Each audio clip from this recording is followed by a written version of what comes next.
Aleluia, aleluia. O Senhor esteja convosco. Ele está no meio de nós. Proclamação do Evangelho de Jesus Cristo segundo Mateus. Glória a vós, Senhor. Naquele tempo, Jesus foi à região de Cesareia de Filipe e ali perguntou aos seus discípulos: Quem dizem os homens ser o Filho do Homem? Eles responderam: Alguns dizem que é João Batista, outros que é Elias, outros ainda que é Jeremias ou algum dos profetas. Então Jesus lhes perguntou: E vós, quem dizeis que eu sou? Simão Pedro respondeu: Tu és o Messias, o Filho do Deus vivo. Respondendo, Jesus lhe disse: Feliz és tu, Simão, filho de Jonas, porque não foi um ser humano que te revelou isso, mas o meu Pai que está no céu. Por isso eu te digo que tu és Pedro, e sobre esta pedra construirei a minha igreja, e o poder do inferno nunca poderá vencê-la. Eu te darei as chaves do reino dos céus. Tudo que tu ligares na terra será ligado nos céus. Tudo que tu desligares na terra será desligado nos céus. Jesus, então, ordenou aos discípulos que não dissessem a ninguém que ele era o Messias. Jesus começou a mostrar aos seus discípulos que devia ir a Jerusalém, sofrer muito da parte dos anciãos, dos sumos sacerdotes e dos mestres da lei, e que devia ser morto e ressuscitar no terceiro dia. Então Pedro tomou Jesus à parte e começou a repreendê-lo, dizendo: Deus não permita tal coisa, Senhor, que isto nunca te aconteça. Jesus, porém, voltou-se para Pedro e disse: Vai para longe, Satanás. Tu és para mim uma pedra de tropeço, porque não pensas as coisas de Deus, mas sim as coisas dos homens. Palavra da salvação. Glória a vós, Senhor. Vocês, meus irmãos que estão aqui conosco, os nossos funcionários, e Gorete, nossa voluntária, você que nos acompanha pela TV Horizonte, pela retransmissora Educar, de Ponte Nova e região, pela Rádio América, TV e rádio da Padroeira de Minas Gerais e também pelo nosso canal no YouTube. Esta quinta-feira, que também, como é um dia singular na tradição da igreja, onde buscamos com a adoração, não só eucarística, mas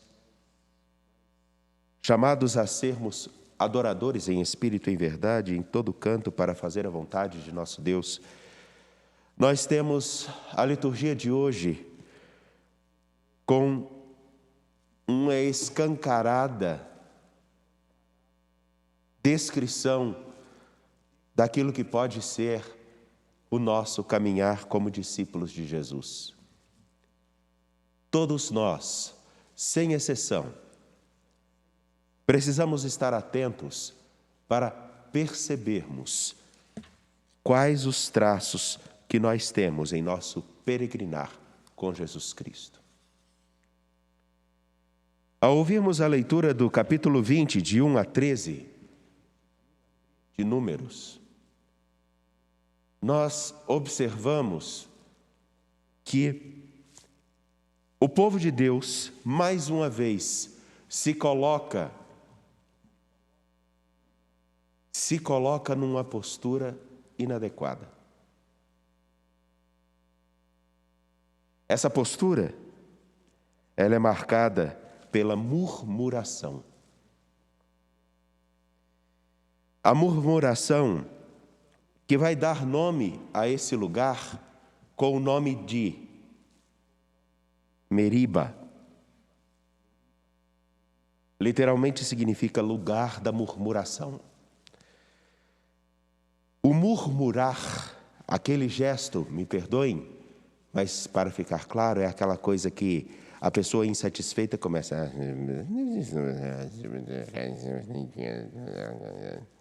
não diz, se opõe, mostra-se aversa a um determinado caminho, a uma determinada orientação, a uma determinada verdade, e entra num lugar infantil. Entra num lugar de oposição, velada, mas oposição. De criar dificuldades, oposição.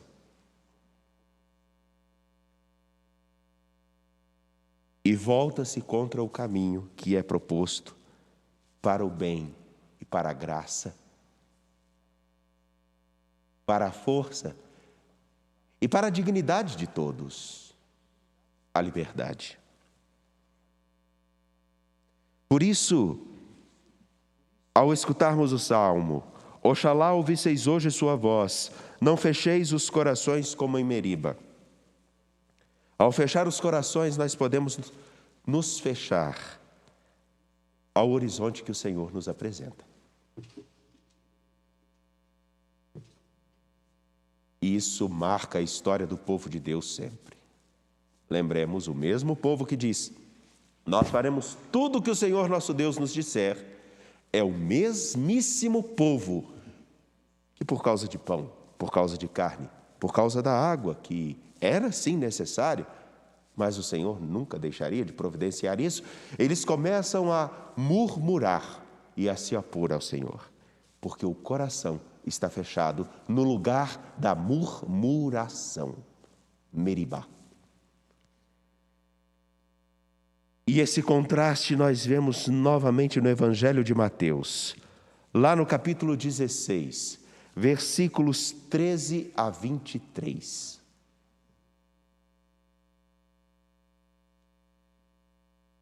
Ao perguntar para os discípulos quem ele era, Pedro dá uma resposta magistral: Tu és o Filho de Deus. Tu és a nossa esperança. Ele fala como todos nós devemos dizer: o Senhor é a nossa salvação. Não há outro, só o Senhor. Entretanto, no caminho que é apresentado por Jesus Cristo, logo a seguir, aonde ele deveria sofrer, ser rejeitado, ser maltratado, morto e ressuscitar ao terceiro dia, Pedro se coloca à sua frente e diz: isso não te aconteça. Mas que contraste!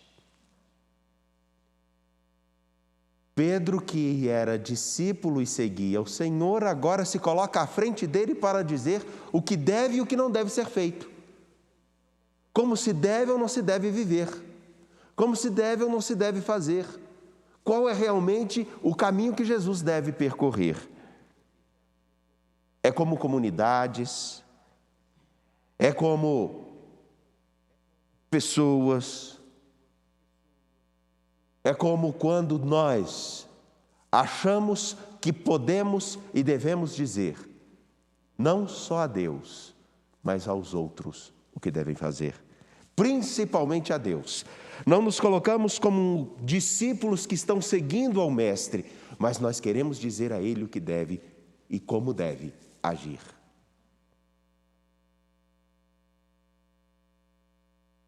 Isso acontece em muitas circunstâncias.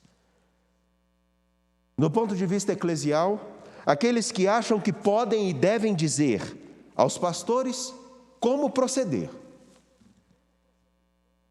Na família, aquilo que vem acontecendo, onde os pequenos reis e princesas começam a ditar as normas da casa e ficam desenfreados. Aqueles que em empresas começam a querer colocar as suas vontades acima de suas obrigações e direitos. Aqueles que acham que podem dizer aos médicos como tratar ou o que tratar. Também aqueles que devem e dizem: o Senhor nosso Deus deveria fazer assim. E se ele não se encaixa dentro do horizonte que eu acredito, não me serve.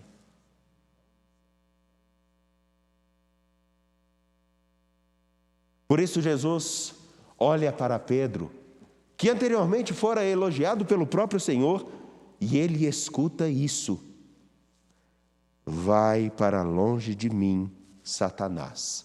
Vai para longe de mim, opositor. Como acontece do mesmo modo lá em Números, quando o povo, ocupando um lugar de murmuração, se opõe ao Senhor. E sabem o que é pior?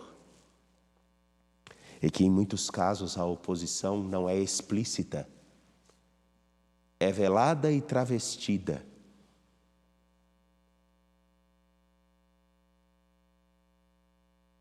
Através de maquinações e organizações, busca-se levar outros e muitos a caminharem segundo a cabeça de alguns.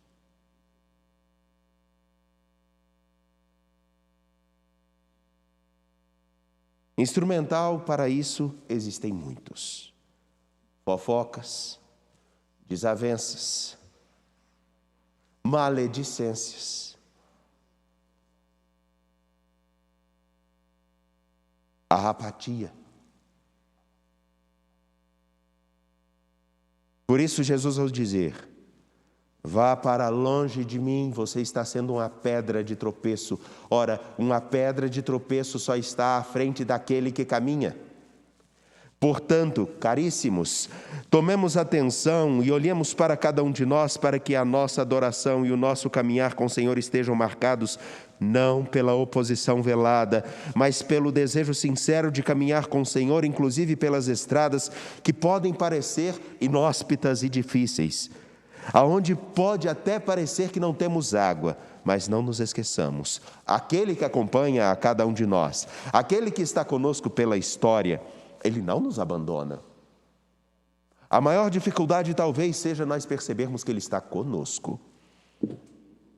Por isso, essa expressão a qual Pedro escuta como repreensão: vai para longe de mim, Satanás, porque és para mim uma pedra de tropeço, porque não pensas as coisas de Deus, mas sim as coisas dos homens. E ao mesmo tempo, é como se ele dissesse: o seu lugar não é ficar na minha frente. Se você é meu discípulo, vá para trás de mim, porque o discípulo segue o mestre. Esse é o caminho. O discípulo segue o mestre. Ele não se põe no lugar da murmuração e da oposição. Ele se põe no lugar da escuta, do diálogo aberto, da honestidade, da cumplicidade para o bem.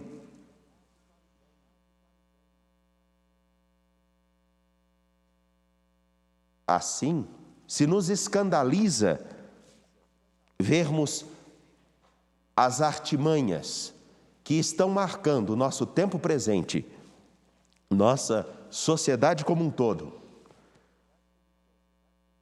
pensemos muito bem e estejamos atentos se nós também não estamos ocupando um lugar de murmuração ou um lugar de oposição ao sonho de nosso Deus para a vida de todos. Coloquemo-nos no lugar adequado de quem segue o Senhor da vida. Peçamos ao nosso Deus que nos dê coragem e discernimento para fazer a sua vontade. Por isso, de pé, apresentemos a Deus nossas preces, nossos corações e nossa